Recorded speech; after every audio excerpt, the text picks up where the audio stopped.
And why I'm saying special convocation? Because the degree for PhD would be awarded for the year 2020, 21, 22, 23, 24. So 2020, 71, 2021, 62, 2022, 83, 2023, 105, and 2024, 104.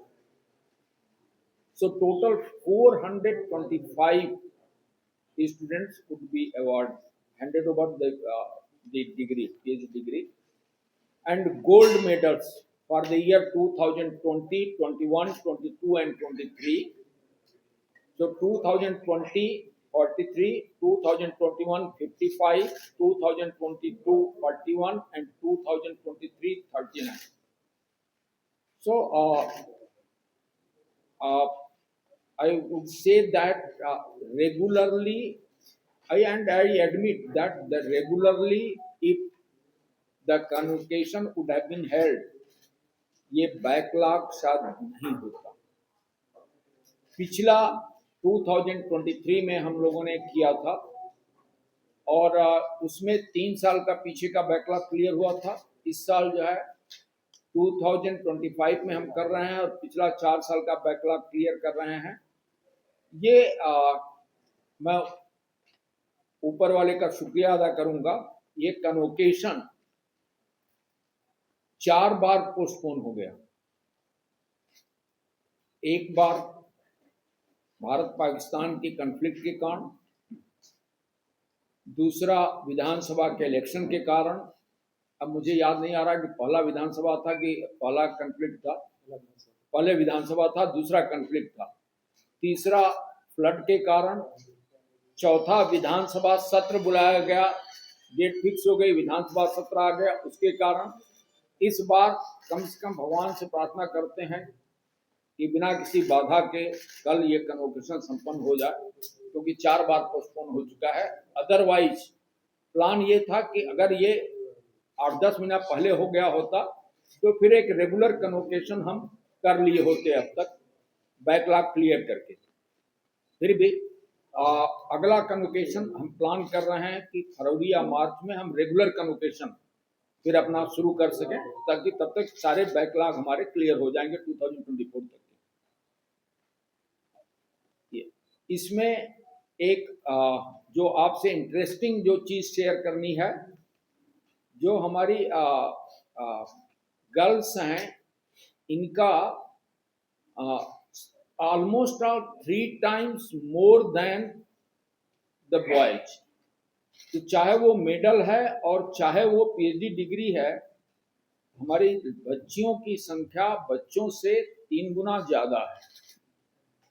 और वो एक study करने वाला part है कि ये बच्चे अगर हायर एजुकेशन में नहीं जा रहे हैं तो फिर किधर की तरफ जा रहे हैं, या हो सकता है एमबीबीएस की तरफ जा रहे हो, बीटेक की तरफ जा रहे हो, पीएचडी की तरफ नहीं आ रहे हो। ये भी एक रीजन हो सकता है, but it's a matter of study.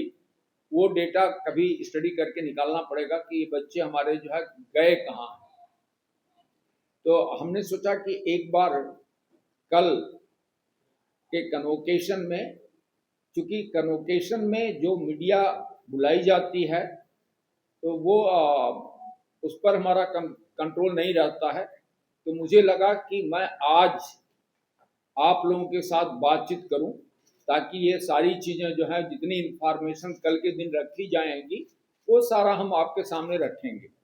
हमारे कल के कन्वोकेशन के मुख्य अतिथि और कन्वोकेशन की अध्यक्षता भी being chancellor honourable lieutenant governor Shri Manoj Sinha ji कर रहे हैं, और हमारे ऑनरेबल चीफ मिनिस्टर साहब as per the institute act वो हमारे प्रो चांसलर हैं, and he has kindly agreed to grace the occasion. तो हमारे दोनों मुख्य अतिथि मीन्स चांसलर साहब और प्रो चांसलर साहब मौजूद रहेंगे। इसके साथ चीफ सेक्रेटरी साहब आ रहे हैं, उन्होंने भी अपना कंसेंट दिया है। और हमारे काउंसिल के मेंबर्स, विभिन्न विश्वविद्यालयों के कुलपति, उसमें से central university Kashmir, central university Jammu, Shri Mata Vaishno Devi university, cluster university of Srinagar, तो ये सारे लोग मौजूद रहेंगे। हमारे मेंबर ऑफ पार्लियामेंट्स 3 श्री सत शर्मा जी, श्री खताना साहब और श्री जुगल किशोर जी, तीनों लोगों ने कंसेंट दिया है। फार्मर डीजी पुलिस, उन्होंने दिया है कंसेंट। हमारी मैडम अंद्रावी जी, उन्होंने कंसेंट दिया है। तो शहर के और जम्मू रीजन के जितने भी जो प्रतिष्ठित लोग हैं, कल उनकी उपस्थिति हमारे इस कन्वोकेशन की गरिमा को कई गुना ज़्यादा बढ़ाएगी। हम पूरे विश्वविद्यालय की तरफ से हम सभी के, अपने कुलाधिपति के और प्रो चांसलर साहब के, सम कुलाधिपति और चीफ सेक्रेटरी साहब और सारे जो चीफ गेस्ट हैं, उनके हम आभारी रहेंगे। यही बात हम आपसे शेयर